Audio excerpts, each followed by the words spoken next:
ಜಮ್ಮು ಮತ್ತು ಕಾಶ್ಮೀರದ ಪುಲ್ವಾಮಾದಲ್ಲಿ ನಡೆದ ಉಗ್ರರ ಆತ್ಮಾಹುತಿ ದಾಳಿ ಬಳಿಕ ಮೋದಿ ಸರ್ಕಾರವು ಪಾಕಿಸ್ತಾನದ ವಿರುದ್ಧ ಹಲವು ಕಠಿಣ ಕ್ರಮಗಳನ್ನು ಜರುಗಿಸುತ್ತಾ ಬಂದಿದೆ.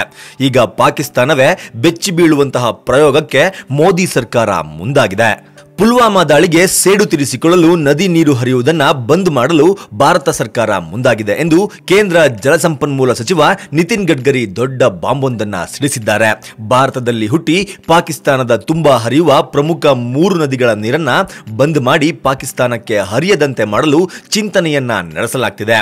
ಪಾಕಿಸ್ತಾನಕ್ಕೆ ಹರಿಯುವ ನದಿ ನೀರನ್ನ ಯಮುನಾ ನದಿಯತ್ತ ತಿರುಗಿಸಲು ಭಾರತದ ಜಲಸಂಪನ್ಮೂಲ ಇಲಾಖೆ ಯೋಜನೆಯನ್ನ ಹಾಕಿದೆ ಎಂದು ಗಡ್ಕರಿ ಅವರು ಹೇಳಿದ್ದಾರೆ. ಫೆಬ್ರವರಿ 14ರಂದು ಸಂಜೆ ಜಮ್ಮು ಮತ್ತು ಕಾಶ್ಮೀರದ ಪುಲ್ವಾಮ್ನ ಅವಂತಿಪುರ ಎಂಬಲ್ಲಿ ಪಾಕಿಸ್ತಾನ ಮೂಲದ ಜೈಷ್ ಇ ಮೊಹಮ್ಮದ್ ಉಗ್ರ ಸಂಘಟನೆಯ ಭಯೋತ್ಪಾದಕ ಆದಿಲ್ ಅಹಮದ್ ದಾರ್ ಆತ್ಮಾಹುತಿ ಕಾರ್ ಬಾಂಬ್ ದಾಳಿ ನಡೆಸಿದ ಪರಿಣಾಮ ಸಿಆರ್ಪಿಎಫ್ನ 44 ಯೋಧರು ಹುತಾತ್ಮರಾಗಿದ್ದನ್ನ ಇಲ್ಲಿ ಸ್ಮರಿಸಬಹುದು. ಪಶ್ಚಿಮ ಭಾರತದ 3 ನದಿಗಳಾದ ಇಂಡಸ್, ಝೀಲಂ ಮತ್ತು ಚೆನಾಬ್ ನೀರು ಪಾಕಿಸ್ತಾನಕ್ಕೂ ಹರಿಯುತ್ತಿದೆ.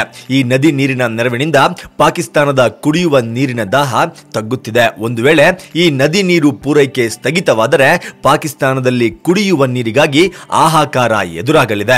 ಸಿಂಧು ಜಲ ಒಪ್ಪಂದದ ಅನ್ವಯ ಝೇಲಂ ಹಾಗೂ ಚೆನಾಬ್ 2 ನದಿಗಳನ್ನ ಪಶ್ಚಿಮದ ನದಿಗಳು ಎಂದು ಪರಿಗಣಿಸಲಾಗಿದೆ. ಹೀಗಾಗಿ ಈ ನದಿಗಳ ನೀರನ್ನ ಪಾಕಿಸ್ತಾನ ಸಹ ಯಾವುದೇ ಷರತ್ತುಗಳು ಇಲ್ಲದೆ ಬಳಸಬಹುದು. ಆದ್ದರಿಂದ 2 ಜಲವಿದ್ಯುತ್ ಘಟಕಗಳನ್ನ ನಿರ್ಮಿಸಲು ಭಾರತಕ್ಕೆ ಅನುಮೋದನೆ ನೀಡಲಾಗಿದೆ ಎಂದು ವಿಶ್ವ ಬ್ಯಾಂಕ್ ತಿಳಿಸಿದೆ.